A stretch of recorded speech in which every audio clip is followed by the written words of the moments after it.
सत्संग से सोधी आवे, नहीं जीव 84 में जावे। सत्संग से सोधी आवे, नहीं जीव 84 में जावे।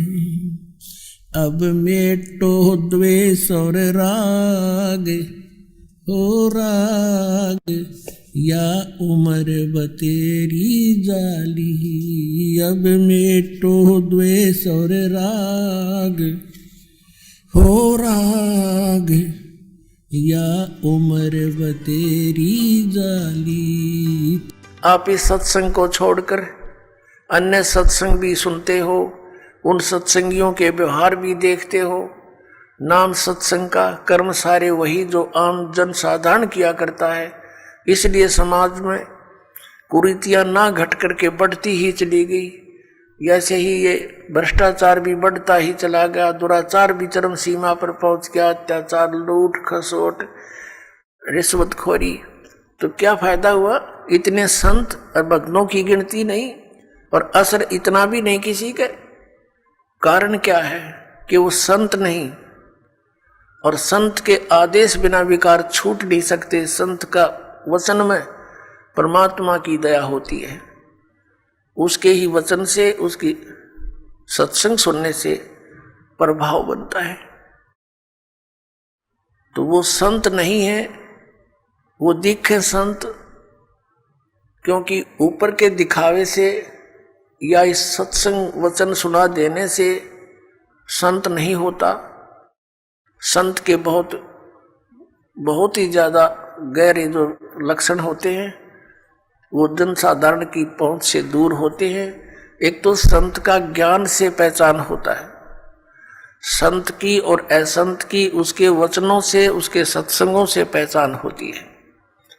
और सदग्रंथों में तो और भी बहुत सी पहचान बताई है कि उल्टे लटके हुए संसार रूपी वृक्ष को जो भिन्न भिन्न बता देगा, स वेदवित वो तत्वदर्शी संत है। गीता जी अध्याय नंबर 15 के श्लोक नंबर 1 में यही ज्ञान दिया है। और संत की और असंत की पहचान उसके ऊपर के दिखावे से नहीं होती, ऊपर के आडंबर से नहीं होती, उसके ज्ञान से होती है। और फिर समाधान के मंत्र से होती है। ज्ञान भी सुन सुना कर कोई किसी से मिलता जुलता कह सकता है, लेकिन उसके पास उस रोग के नाश करने की, इस हमारे जन्म मृत्यु के रोग का नाश करने की और प्रारब्ध के अंदर आने वाले कष्टों का निवारण करने की औषधि नहीं है, वो सही मंत्र नहीं है। तो कितनी ही बातें बनाता रहे, वो संत नहीं है। और किसी व्यक्ति ने इस दास से सुनकर और ये मंत्र लेकर तीनों और स्वयं संत बनकर इनको दान करने लग जाता है, देता है, तो वो डुप्लीकेट लाइसेंस बना रहा है, क्यों? वो अधिकारी नहीं है। वो गुरु की आज्ञा के बिना स्वयं ही नाम देता है, तो वो निगुरा है और वो अधिकारी नहीं है। उससे उपदेश लिया हुआ भी व्यर्थ ही है। तो इन सब बातों से हमने सावधान रहना है। अब क्या बताते हैं परमात्मा? कंठी माला सुमरणी, पैरे से क्या हो, ऊपर डूंडा साध का, अंतर राख्या खो। ऊपर तो साध का डूंडा पीट रखा, जैसे कंठी माला तिलक दाढ़ी दूढ़ी बढ़ा रखी, लाल कपड़े डाल रखे, ऐसा दिखे जैसे बड़ा महापुरुष होगा, और अंदर भक्ति ना ज्ञान एक आने का। कहते ऊपर डूंडा साध का, ऊपर लोग दिखावा तिसा दिखे भाई, कति आदमी ने सोचा भगवान से मिल रहा होगा और अंदर खख नहीं उसके। तो उसका ज्ञान से पता लगेगा, उसकी बोली से पता लगता है। जैसे धर्मदास जी को जब ज्ञान हुआ, आदरणीय धर्मदास साहिब जी को, और परमात्मा उनसे बिछुड़ गए थे, उसके वियोग में संतों से मिलते थे और उन संतों से प्रश्न करते थे वो कि ब्रह्मा विष्णु महेश के माता पिता कौन है। गीता जी अध्याय नंबर 18 के श्लोक नंबर 62 में जो गीता ज्ञान दाता किसी अन्य भगवान की शरण में जाने को कहता है, वो भगवान, वो परमात्मा कौन है, तो वो उसका जवाब नहीं दे पाते थे। वो वही बोली बोलते थे जो पहले बोला करते थे, ये तो अजरो अमर है, सर्वेश्वर है, महेश्वर है। तो उठकर चल पड़ता था कि ये संत नहीं असंत है। तो संत और असंत की बोली से पता लगे। कबीर परमेश्वर जी कहते हैं, खरना होवे केहरी कबहू, सिंह की खाल उठाए। यदि गधे को सिंह की यानी शेर की खाल पहना दी, ऊपर का कवर उसका, वो उस मात्र से सिंह नहीं बन जाता, शेर नहीं बन जाता। दिखता शेर है बिल्कुल।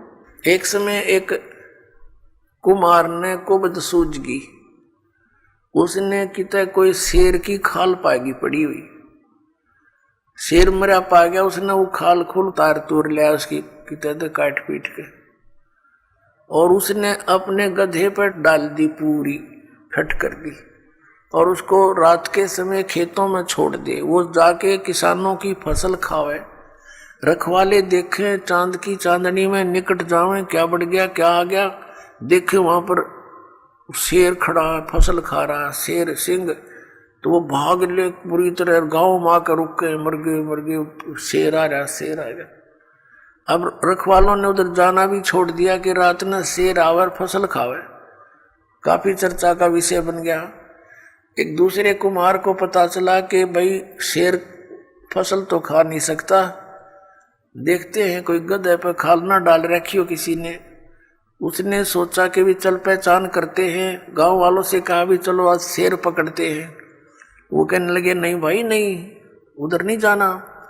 वो कहने लगा भी चलो तुम मेरे साथ चलो, वृक्षों पर बैठ जाना ऊंचे चढ़कर।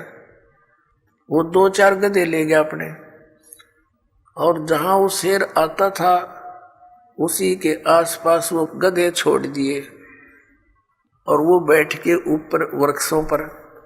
अब डर उसको भी था, कुमार को भी, कहीं सचमुच एक शेर ना हो, चलिया तो पहचान हो जाएगी, बेगा गधे ने खा लेगा और क्या होगा। तो थोड़ी देर के बाद उन गधों ने अपनी बोली बोली, हू करने लगे। वो शेर भी ला गया हू करने, वो आया भाग गया, और उन गधों के पास आकर हू करता करता खूब मस्ती में उसकी वह खाल उतर गई ऊपर तक, और गधा का गधा। तब रखवाले उतरे, अरे सचमुच तो गधा है, उसको मार को धमका निकम्मे तो नहीं, के जुल्म कर दिया। तो पुण्यात्मा परमात्मा कहते हैं कि गधे की और शेर की पहचान उसकी आवाज से होती है। वो भी हू करता है, जब कहने लगे भाई यू तो गधा है, शेर को नहीं, शेर की आवाज है कोई ना, वह बोली ही नहीं है शेर वाली। तो इस प्रकार संत और असंत का ज्ञान उसके वचनों से, उसके सत्संग से, उसके ज्ञान से होता है।